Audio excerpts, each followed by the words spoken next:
Good morning or afternoon, everybody, depending on where you're at.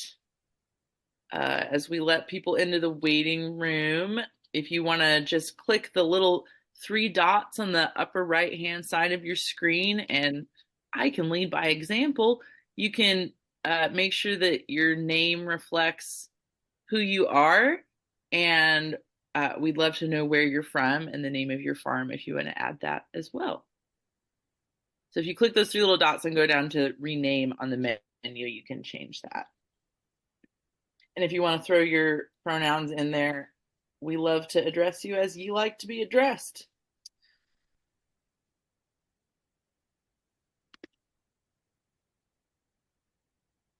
All right. I'm renamed. Are you renamed? Go ahead and throw in the chat where you're at and what the weather's like this morning. Here in Spokane, Washington, beautiful Eastern Washington, it is a bluebird day. Spring is hitting hard this week, and my seasonal depression is here for it. All right, I think we're gonna kick it off. Thank you all for joining us. Oh, we still have, man, Kathy Webster in the waiting room. Outstanding. Good morning, everybody. We're going to launch into our programming. Go ahead and throw in the chat where you are, what you raise, what the weather's like today. If there's anything you want to know specifically from Carrie, go ahead and throw that in the chat. My man Clay is going to be monitoring that, and we'll have time at the end for your questions.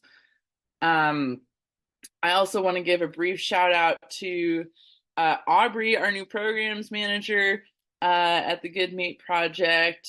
Thank you so much for joining us, everybody. Before we get started, I just want to shout out that we're able to offer the Lowdown, our marketing series, and our trade promotions to producers for free because of generous donations. So if you feel like throwing a little bit in the kitty to support the good work that we do at the Good Meat Program, I believe Clay will throw the link in the chat. You can go ahead and click and throw a little scratch in there. And beyond supporting our programming, we all know that idle hands are the devil's playground, and this helps keep me gainfully employed and off the streets. So it's good for the community as well. And of course, a gift of any size has a measurable impact. So today, the Good Meat Project, for the Lowdown, we'll be doing some brief introductions. We're going to hear from Carrie for about 45 minutes. We'll have some pre-planned Q&A. Oh, good. My dogs are having a fight in the background. That's perfect timing. And we'll save about 15 minutes at the end for your questions. So go ahead and pop those in the chat as they come up. Or if you want to unmute yourself and ask a question with your own voice at the end, we'll have time for that as well. And then, as always, you can stick around for office hours with Tim Joseph, who always has such amazing pearls of wisdom to share. And it's like the best hour you could possibly spend, honestly. If you have nothing else going on and just want to stick around on the call, it's a very free form conversation, whatever folks want to talk about. And there's always good stuff that comes out of that. Or if you got to get back to work and you just want to keep an earbud in and listen to the conversation, feel free to do that as well. And with all of that said, I think we can jump into what we're here to all talk about, which is Carrie Richards' amazing, gigantic, wrinkly brain. Carrie, thank you so much for joining us. I'm going to let you tell us a bit about yourself, but Carrie Richards is with Richards Regenerative, which I want to ask you about your rebrand, as we'll get to that later. But the Richards family has been raising cattle on their 6,500 acre property since 1941. Carrie is the first Richards female to run the business and started transitioning that land to regenerative practices basically as soon as she arrived back on the ranch. They're certified by the American Grass-Fed Association and the first company on the West Coast to receive the Savory Institute's Ecological Outcome Verified Certificate.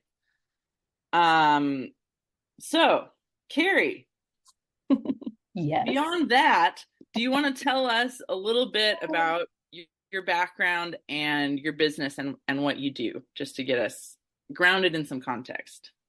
Yeah, of course. Thank you for having me, all of you. So I am a fourth generation rancher. My family, like she said, bought the property in 1941. We moved, my husband and I and two kiddos moved up there in 2016 after my siblings and I had started selling grass-fed beef, whole animal to family and friends. We realized that there was a decent market for grass-fed beef at the time. That was about 2012. And so we needed help. My dad needed help, even though he didn't want to admit that, with tracking and basically making sure everybody was finished year round. And we had joined American Grass-Fed Association at that point. So there was a lot of tracking we had to do and make sure that we were finishing those animals properly and had consistent product throughout the year. So anyway, we left our jobs in Oakland. I used to be a wedding and portrait and commercial photographer, and we moved up to the ranch and took things over kind of with my dad for the first couple years, and then took the entire place over. And now he gets to happily retire and still tell me what to do while I do all the work. So good for him.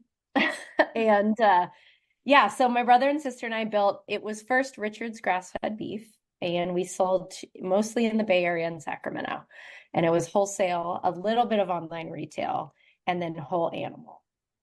And where would you like me to go from there? Would you like me to just keep going, or do you have specific questions that you want? No, I mean I have lots of Okay. specific questions, but keep rolling. Okay, I'll keep rolling. So we hired an employee and started selling wholesale, like I said, to restaurants and whatnot. We did that for almost 7 years. And we grew an online business as well under the name Richards Grass-Fed Beef. We took on about 3 years ago a very prominent buyer, Bristol Farms down in LA, and they wanted us to do a CPG product. So the rebrand kind of came along with that. They wanted something very beautifully logoed that described what we do. So the idea of changing from Richards Grass-Fed Beef to Richards Regenerative really started with that account.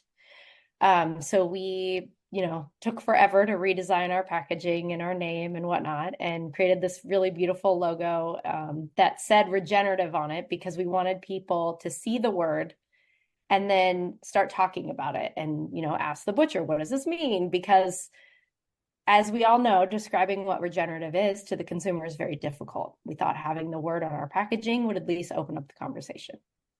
So we got all of our CPG into that account and learned that selling into retail stores is actually very difficult.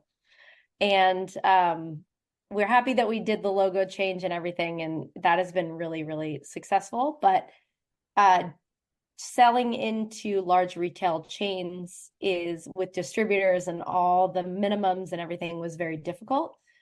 So we then pivoted about 2 years ago to a completely wholesale model, and we now sell all of our whole animals through a small distributor called Creamco Meats in Oakland, California. So our new model, the current one right now, is we sell all of our animals through them, and we buy back some of our CPG product and sell it online with our new partner that we just established, Delivered Cold. So I'm happy to speak about that partnership. It's very new, and we now have very few employees. Our business is much simpler.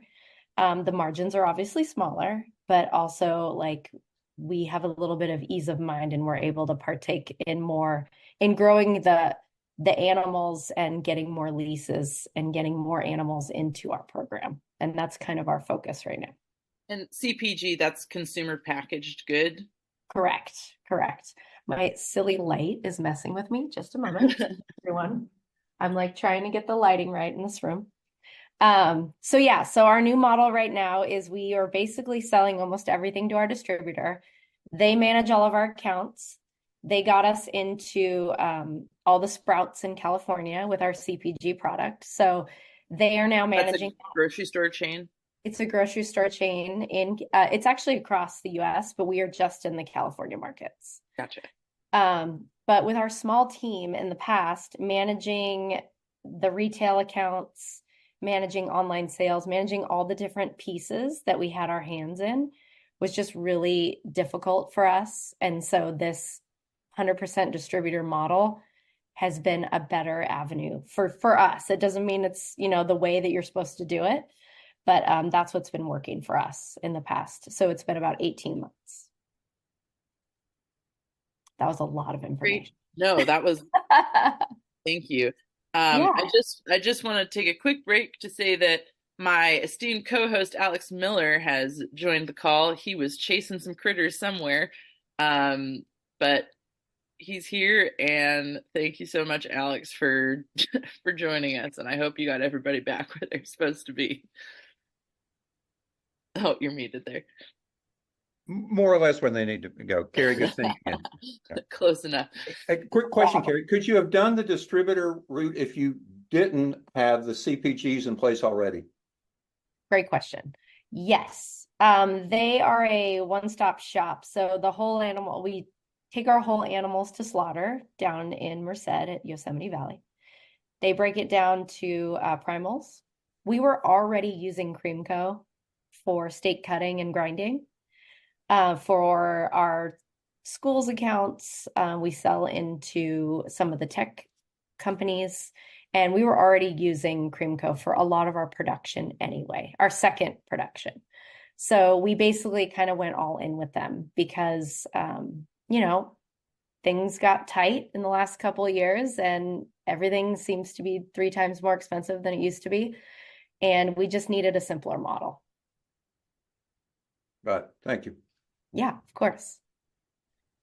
And are you, I specifically was going to ask you about post ranch gate logistics, but I'm actually curious, are you doing cow calf? Or are you buying calves in? Like, what's your model on the ranch side of things? Yeah, so we still do cow calf and we raise those animals all the way up to slaughter weight. We've taken on a few more leases in California. I have one down in Santa Barbara County with a wonderful nonprofit White Buffalo Land Trust, and they're also a savory hub. So I bring animals that are about 1,000 pounds down there early in the winter, and then finish them. Their grass finishes a little earlier than ours, so we'll start pulling those animals out in about late April, early May. The animals on my property will end up finishing May and June. And then we took on another lease up north in Modoc County. And those animals will be July, August, September, sometimes even into November, depending on if they get a ton of snow. We're trying to take advantage of all the grasses across the state and make sure that every animal is like on that prime grass and finishing on the most, healthy, good finishing grass at the right time of year. The time of year that we don't have grass is similar to others. It's basically December through through March. And what we're doing then is just supplementing with hay. So a combination of either pea and vetch hay and grass hay or alfalfa.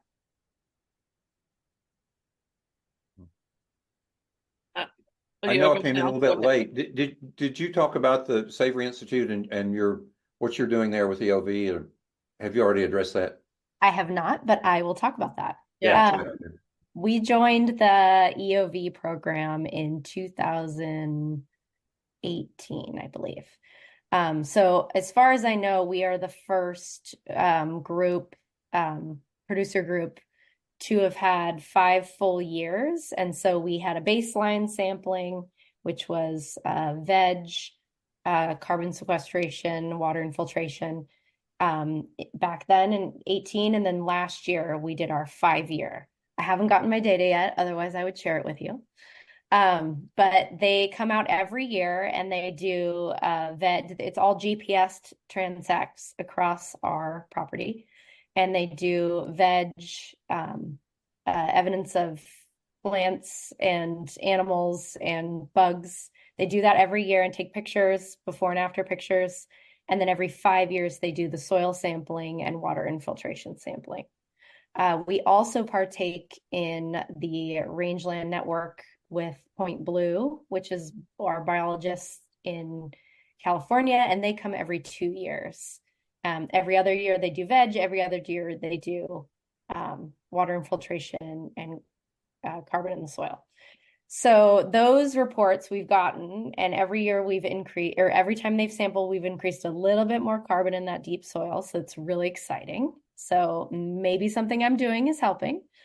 But yeah, the EOV and Land to Market program, EOV is the measurement and Land to Market is the seal that you can put on pack that basically says these cows came from lands that are regenerating and they're all part of the EOV Land to Market program.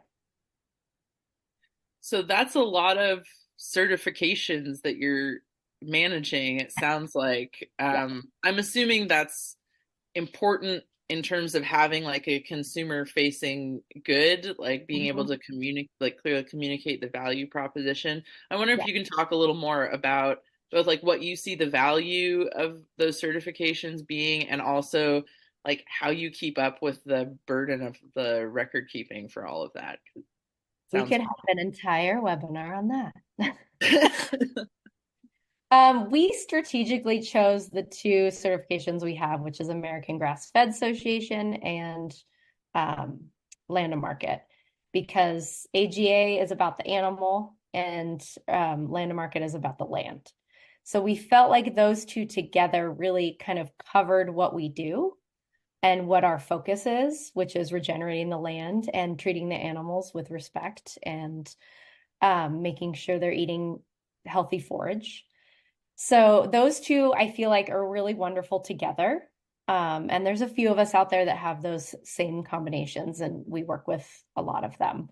The paperwork is tough because, you know, it's just something extra to do. You have to track all the animals. We have to make sure all the other ranches we work with are tracking their animals.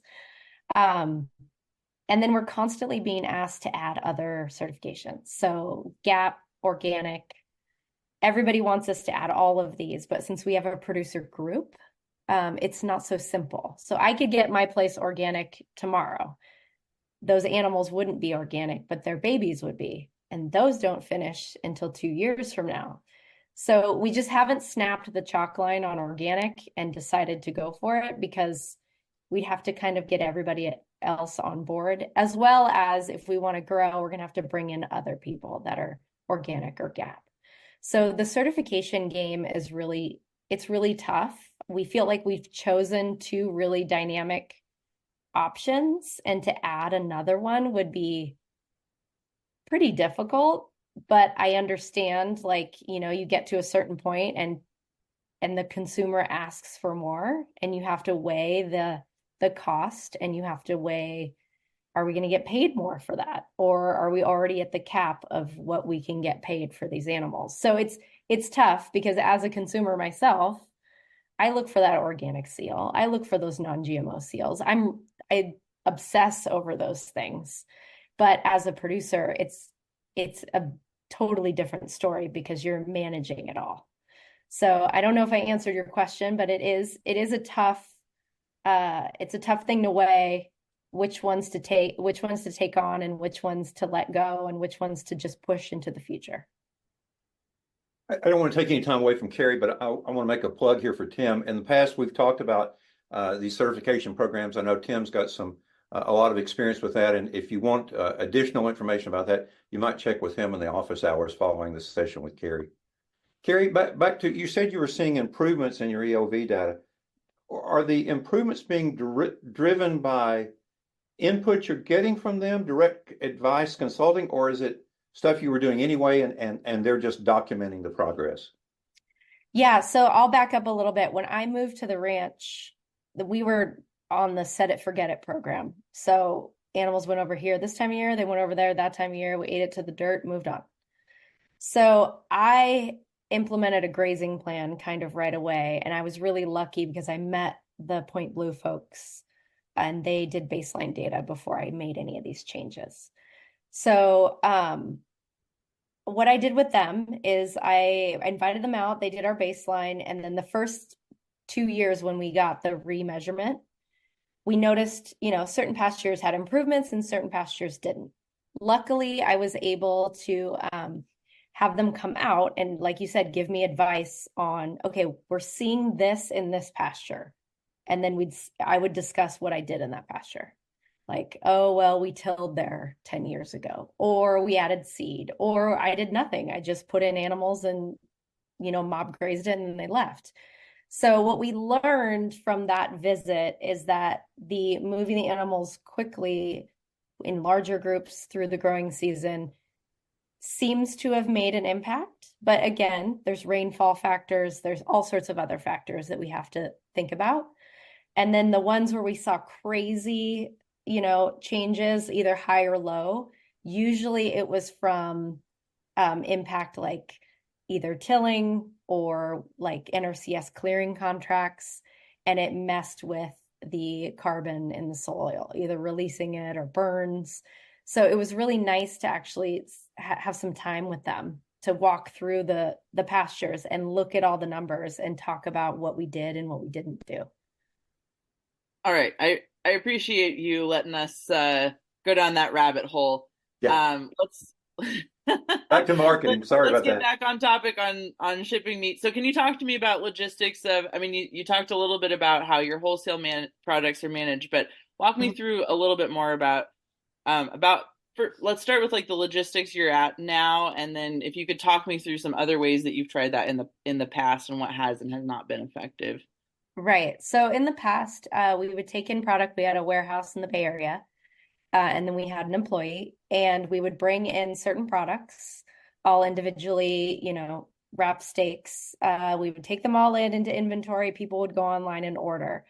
We use insulated boxes. We've tried dried ice versus not using dried ice, overnight versus ground. We've tried pretty much every option under the sun. The dried ice seemed to be the most consistent, and and we really wanted to buy eco-friendly packaging. So we went through every different option you can imagine. Vericool is a company in California that does a really great eco product that basically you take all the outside wrapping, you recycle the paper, and then everything else you can rinse with water and it just disappears. So that was a really cool product that we used. That after the height of the pandemic, when everybody decided they wanted to buy from their local rancher, that fell off of a cliff. I don't know if anybody else had that experience, but we did. So we were finally selling online in a way that was very profitable for us, and it was going really well. And then about a year and a half after everybody kind of got back to normal, back to their old habits, our online sales dipped significantly. So what we had to do is buy everything in bulk. We bought all the boxes in bulk and the tape and everything. And we did our best to try to get it back to that level. And it just didn't for us. That doesn't mean that it didn't for other people. But that's why we had to cut off that avenue of selling online. So what we're doing now is we found a 3PL that it does all the picking and packing and shipping for you. This company is called Delivered Cold. There's other companies out there that do this. And we are now building a relationship with them, and we're going to send them bulk product, and they're going to pick, pack, and ship for us for a fee. So That's tell a me, model I'm not familiar with. That's pretty clever. Can you talk more about how you found them? How is it to work with them? Anything that you could provide about that, I suspect will be new information to a lot of us. Yeah, so there's a lot of companies out there like this, including Amazon. But they're based on the big companies. So they want you to ship multiple pallets to someplace in Minnesota, and then it's like there's basically cold storages throughout the country, and there's companies doing this, but at a much larger scale than we are. So in the research that we did online, we reached out to a company based out of Minnesota. They wanted us to send a full truckload, which is 50,000 pounds of product. We just didn't feel comfortable doing that, working with this company that don't really have a relationship with. We found Delivered Cold. They are in Texas, so the middle of the country, pretty much. And they're a smaller company. They are a lovely couple that has started this business, and they already had been doing it with non-perishable goods. And they got a grant to build out their facility, and they have this beautiful operation, and they've been pick packing and shipping for companies for a couple years. And so my brother went out there and visited them, and they seemed like the perfect partner for us. And they were building this model of frozen product where they call it fill the box. And so they have not just meat, but they have like yogurts and all sorts of other frozen products. And they are marketing to fill the box so that no box ships out empty, and so that maximizes their shipping. It's a really cool model. We thought it would be the perfect partner for us because having that full-time employee to pick, pack, and ship just didn't pencil for us. And we are starting this, basically product ships out to them next week. So we're really excited to see how this goes. I think it's a really great model for anyone our size or even smaller, because it gets you in the market of online shipping without the burden of having to order the boxes and have the storage and inventory and all of it. We still have to monitor inventory with them, but yeah. You talked me through the margins of those models a little bit. The way we're doing it with them, and I can't give you exact numbers, but basically the profit, we're going to split the profit. So like the way we built it is that we'll ship them product, and then we bill them up to, what our cost is, and then we split the margin. And that's how they get paid, and then that's how we get paid. I know a lot of consumers go online and they're like, whoa, it's so expensive to buy meat online, but a lot of people want free shipping, and those boxes, to get everything in the box, the math that we've done, it ranges between $30 a box and $60 a box just to get the meat in the box with the dry ice and the shipping label and all that stuff. So that's why when you order online, there is a significant cost with that meat based on like if you went to the grocery store or even bought it straight off the farm. But the convenience of getting it shipped there's a cost there for sure. And Carrie, just to clarify, they're still selling your branded product. They are. Okay. We have our own page on their website, and then there's other purveyors on there as well, and they each have their own page.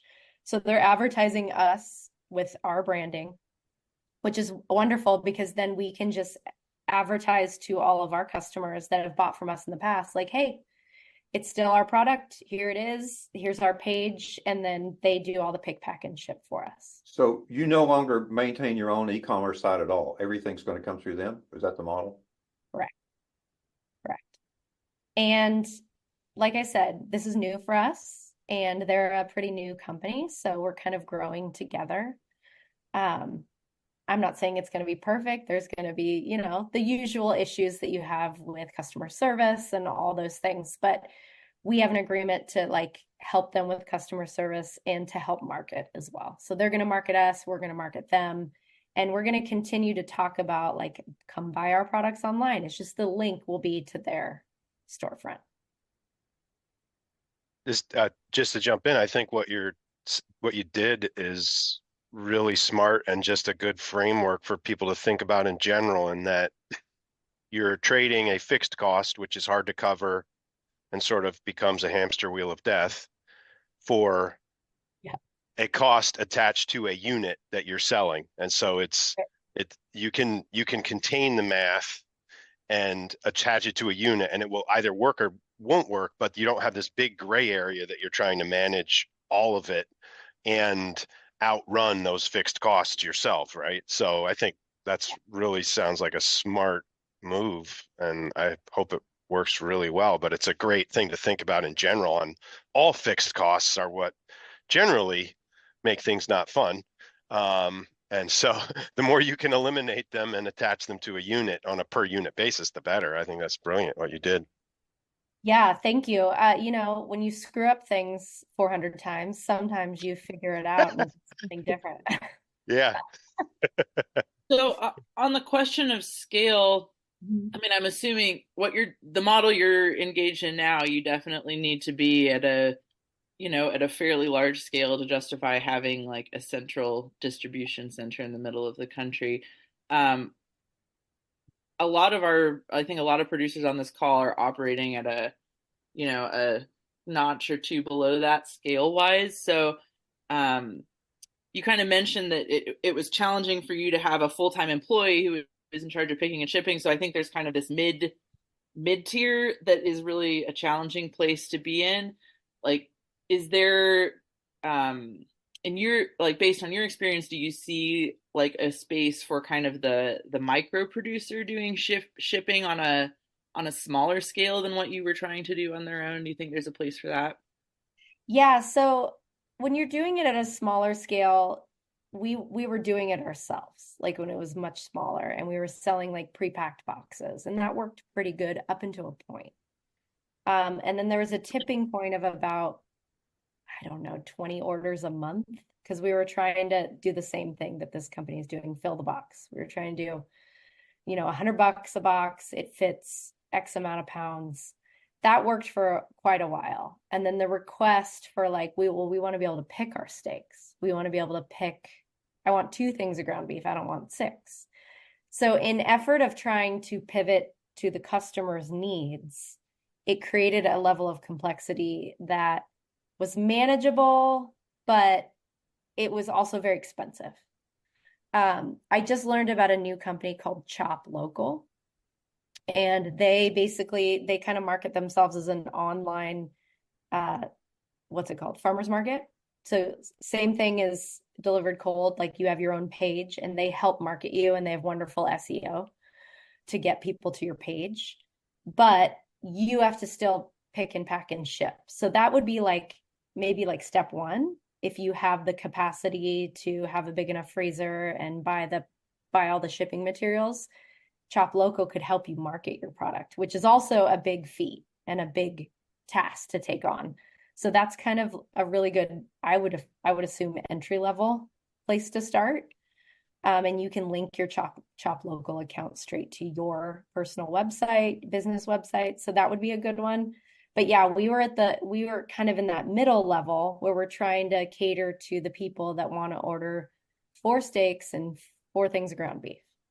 And then sending those half empty boxes, because you buy your boxes in bulk, that didn't pencil either. So the Delivered Cold model of fill the box is really, really enticing to us, because then it kind of makes everybody happy.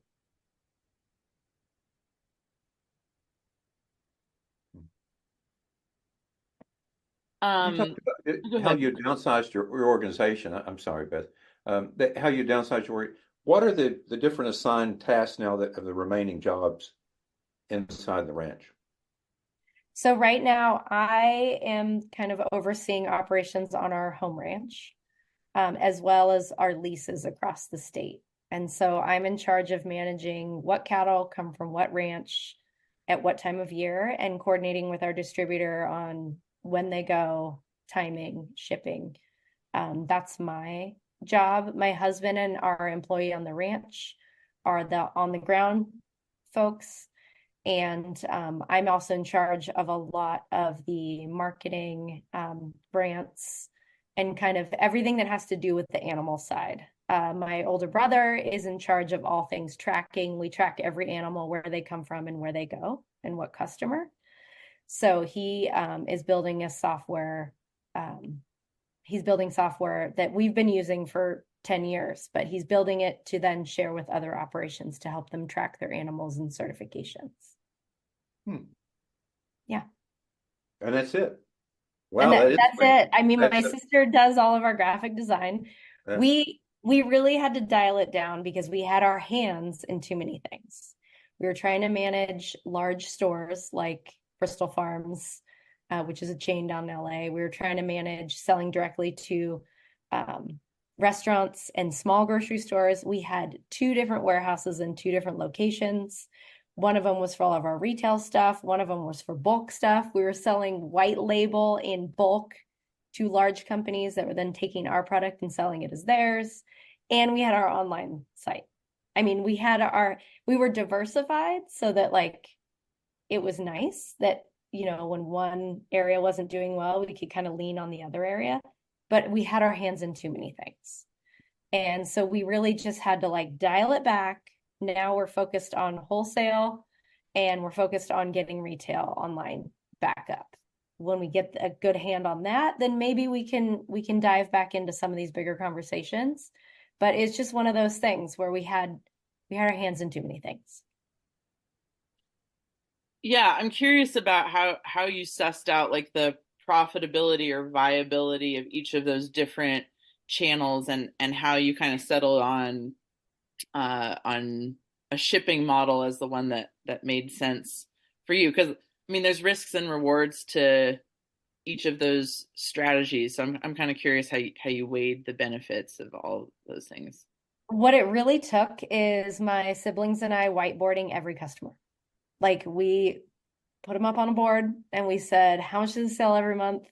What is the profitability of this program? And then how much time does it take? We went through every customer. I think we had 30 customers at the time. And we realized that like we love our local markets and restaurant customers, but they were taking 80% of our bandwidth to deal with.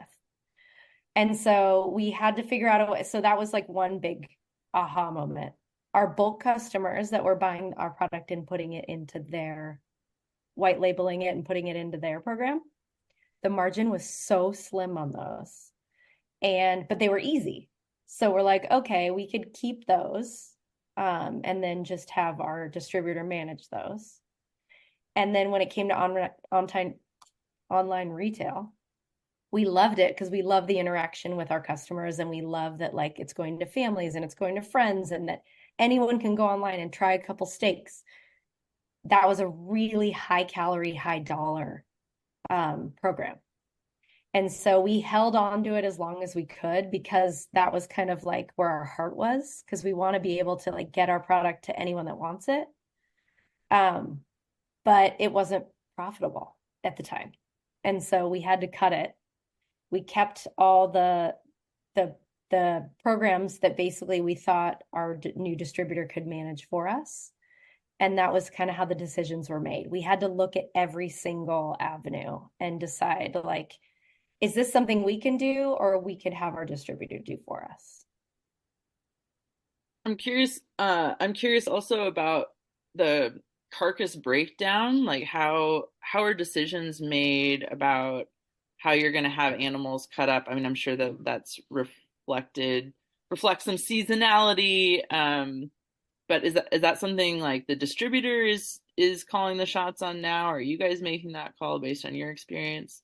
Yeah, there was about a 6-month transition we didn't change kill plants or anything. So we still had the relationships and all the old cut sheets. So we basically transitioned all our customers along with the cut sheets to the distributor and worked with them on, okay, well, this customer is going to stay on. Inevitably, when you have a new relationship with delivery and whatnot, you're going to lose some customers. So we lost a few, and so a cut sheet, changes had to be made. But what we're doing now is we have a large amount of trim customers because we sell into the UC system and 30 school districts just across the state.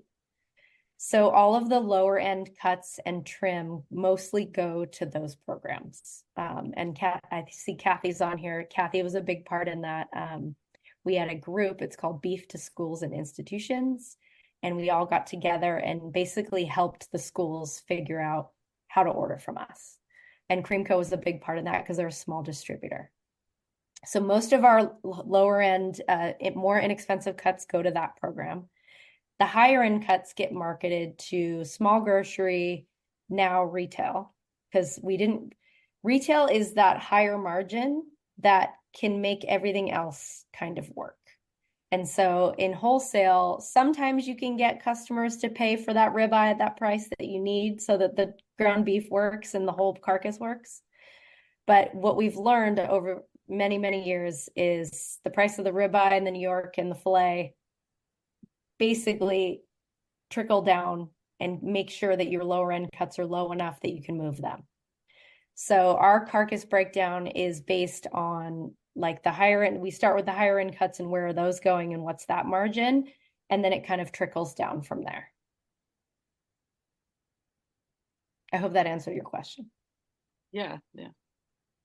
Beth, Clay said we've got a lot of questions that are stacked up. Yeah, I think we can transition in the Yeah. Q&A and can feel free to continue to pop questions in there. We have a question from Teresa about alternatives to dry ice if you don't have access to that. Have you or do you know of anyone using an ultra low freezer to get the meat product to an ultra low temp and getting rid of dry ice altogether? Yeah, it would be wonderful to get rid of dry ice altogether. We used a combination of the cold packs. We put cold packs on the bottom, cold packs on the top. And if it was going anywhere in California, usually that was fine. If it was going out of state, basically we use dry ice as a backup. I understand not wanting to use it, but right now, the way we were doing it, we had to use it for that out of state shipments. I believe that delivered cold is doing ground. So it'll take a little bit longer to get there and it was a little bit more or less expensive for shipping. So there will be some dry ice in there, but for now, that's what we used and it seems to last longer. And we made sure to put a buffer in there and make sure the bags are tied tight so that we had very, very little issues with like leakage or anything. And how long do you plan for your meat to be out in the world? Like how many days? We put those little stickers in there that basically monitor the temperature. And if it goes below the little red line, and we tell our customers, like, if you open it and those suckers are thawed out, we'll send you a new one. Or that was something that was a cost that we took on, which, most customers are honest and some probably aren't, but that's okay. It was worth it for liability and whatnot. But there are these little stickers you can put in inside the box. And if the temperature dips below that, then your customer can basically email you and say, hey, my temperature was below usually the email was, hey, I got the package, the temperature dipped below the line, but everything's frozen. So it's fine. Like that was mostly the information we got from people, but every once in a while, packages would take a day too long. Like it would go to San Francisco from Richmond, which is only 20 miles, if that. And it would take a full day to get or full extra day to get there, and it would show up completely thawed. So it just kind of, it's the cost of doing this kind of business. Do you have the brand name for those stickers or where people can find them? I can get that, but I don't have it. We'll send it out in the wrap up. Yeah. Thank you. And to answer another question on chat, I think we can post a lot of information like that. Clay's probably have a running list of information we need to provide links on. So we'll get to all those. Yeah, and I do want to promote Vericool because they were a great company to work with, and they make really great eco products. They're based in California, but I bet they ship everywhere. What's the minimum threshold for delivered cold? I'm going to combine a couple questions here. And are they looking for other partners, and how do people get in touch with them if they want to talk to them? Yeah, I think their box maximum is 25 pounds. So every box they send out, they want to maximize that weight.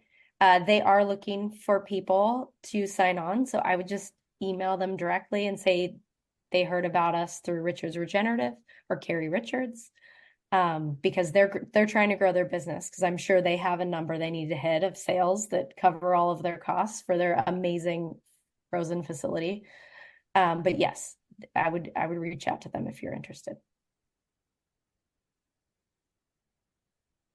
We had sorry, just a follow-up question to the question before the question I just asked.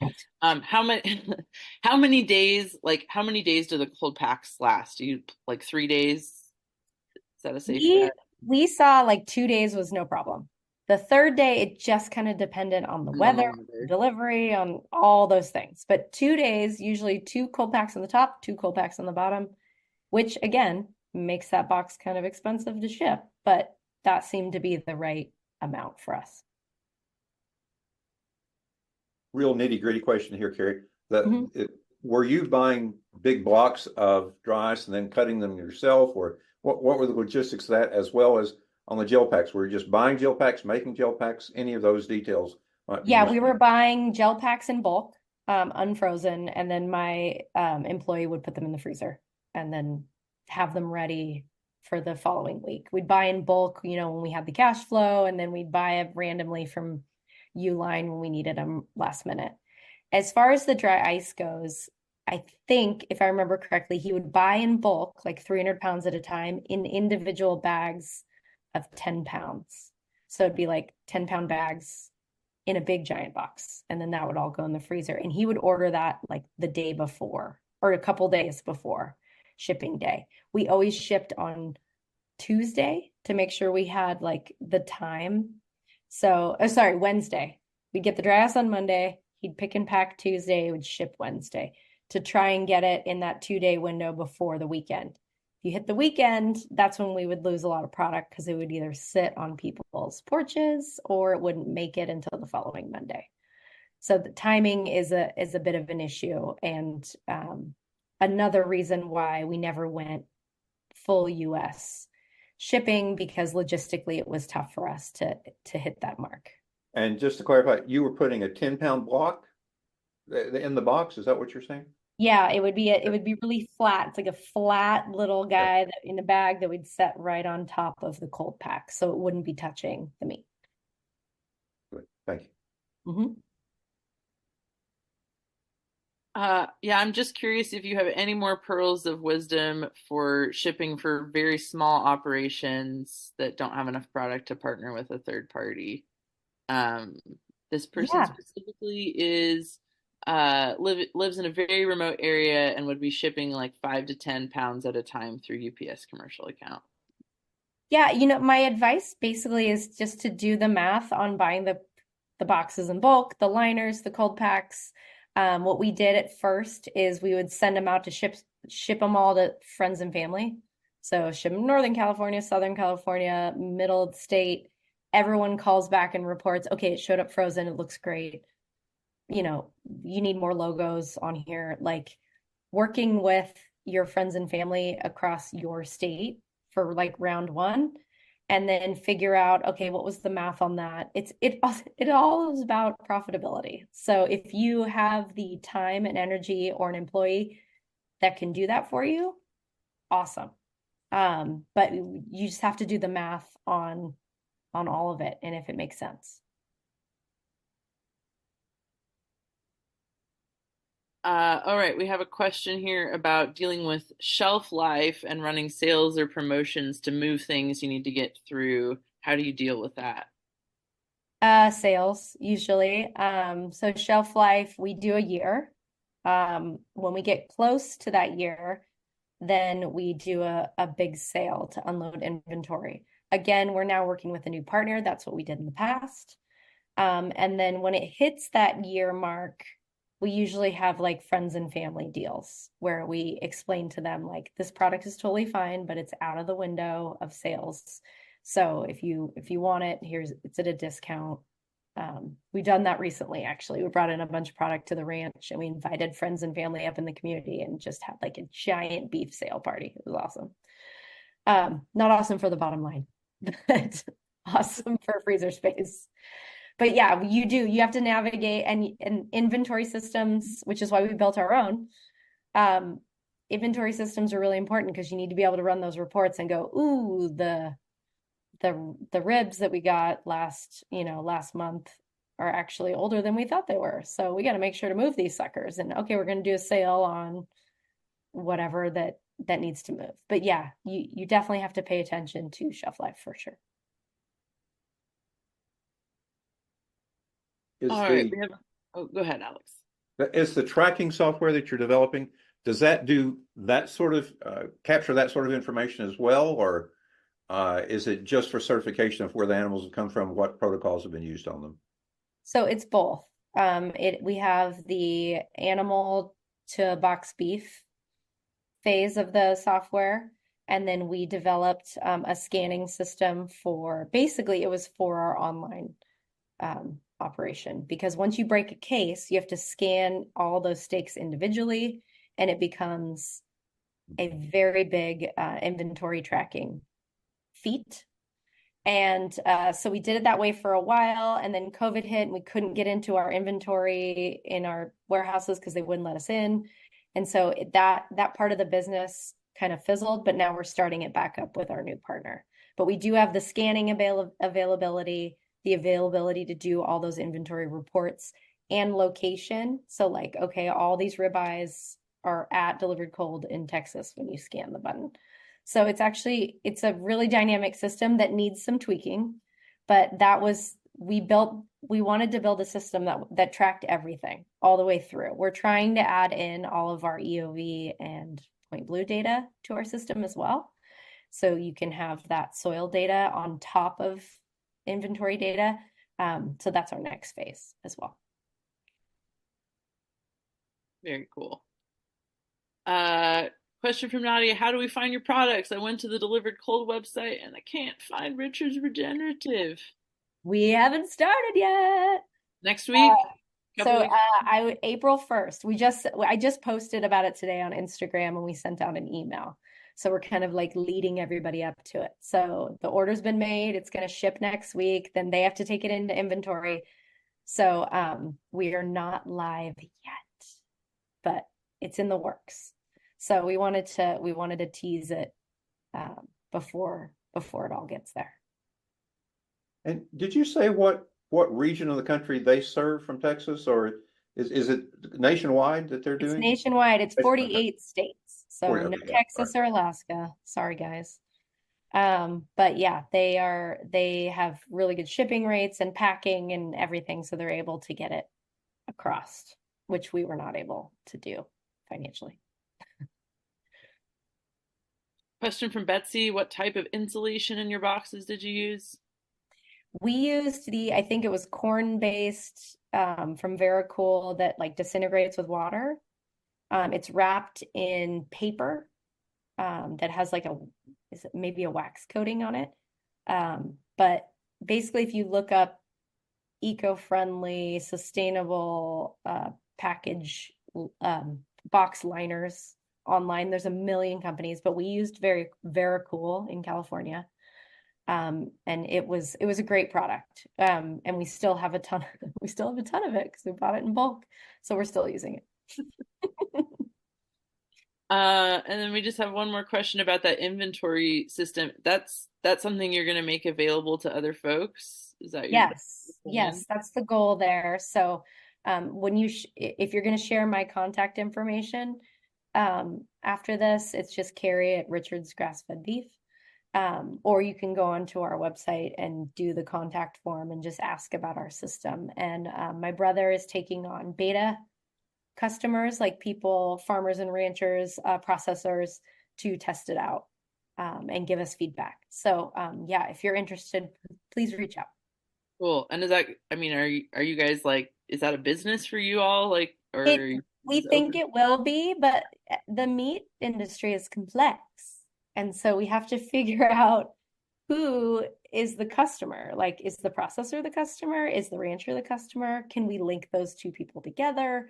I use it for animals and tracking my animals across the state and scheduling. My brother uses it for once the animals get slaughtered.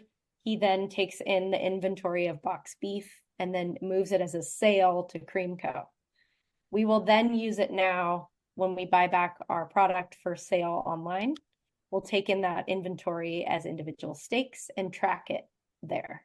So it has lots and lots of different avenues. We also do a lot of fabrications on there. So if we're making like a beef jerky stick, we'll take in the box beef and we'll know what lot it came from and what ranch and when. and we'll put it all into we call it a fabrication, and then we'll send it to whoever we're having fabricate it, Yosemite Meats or whatever. And then when we get it back, we turn it into beef inventory, and we put in the yields and the costs and the pricing. So it's very versatile, especially for value-added products. All right. Thank you so much, Carrie. That was a ton of information. The recording will be available for everyone after this call, or if you'd like to share it with someone else. And of course, it'll be posted. So I'll be emailing out a link to the recording, plus all of the resources that came up during this call. We'll compile those together. You can sign up for our Lowdown webinar for next month, starting now. Our topic for next month is funding your farm. We'll have Patrina Fisher of Washington Farmland Trust and also Sarah Lemon from WSDA's local meat marketing and capacity specialist. And we'll be talking about writing grant proposals and how to get money to support the good work that we're all doing. Thanks as always for joining us. Thank you, Carrie, for your time. Thank you, Alex. And if you'd like to stick around for office hours with Tim, we'll be transitioning to that after a brief bio break. Carrie, that was awesome. Thank you so much. Great Yay. job. I hope Tim, it was everybody, helpful. thanks for being here. Bye-bye. And love your new logo. Oh, thank you. I appreciate it. Oh. I never thought about it, but you said what you're doing. This is what you're doing now.